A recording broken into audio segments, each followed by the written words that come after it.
साथियों, विश्व का हजारों वर्षों का इतिहास क्रूरता के एक से एक खौफनाक अध्यायों से भरा है।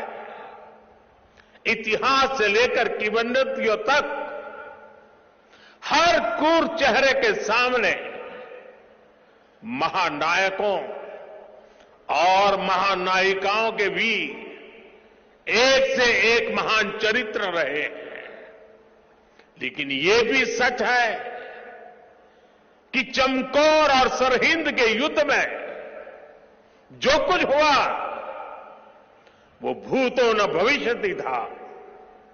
ये अतीत हजारों वर्ष पुराना नहीं है कि समय के पहियों ने उसकी रेखाओं को धुंधला कर दिया।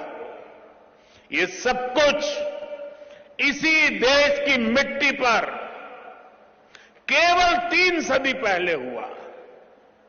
एक और धार्मिक कट्टरता और उस कट्टरता में अंधी इतनी बड़ी मुगल सल्तनत, दूसरी ओर ज्ञान और तपस्या में तपे हुए हमारे गुरु, भारत के प्राचीन मानवीय मूल्यों को जीने वाली परंपरा, एक और आतंक की पराकाष्ठा, तो दूसरी ओर अध्यात्म का शीर्ष, एक और मजहबी उन्माद, तो दूसरी ओर सब में ईश्वर देखने वाली उदारता, और इस सब के बीच एक और लाखों की फौज, और दूसरी ओर अकेले होकर भी निडर खड़े गुरु के वीर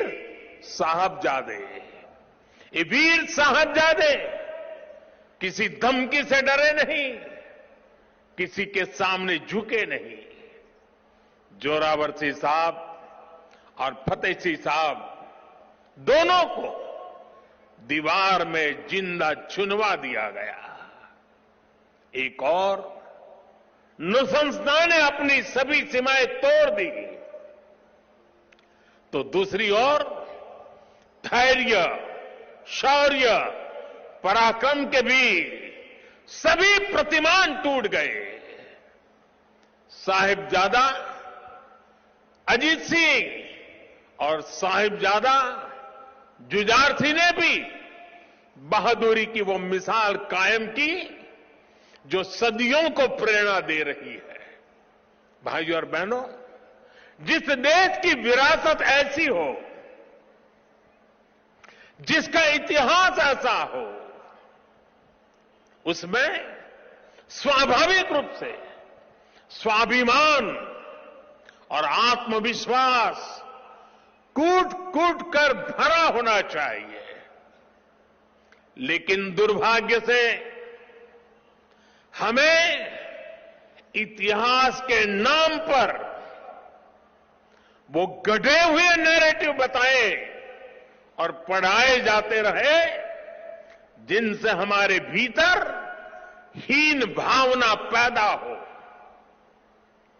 बावजूद इसके हमारे समाज ने, हमारी परंपराओं ने इन गौरव गाथाओं को जीवंत रखा।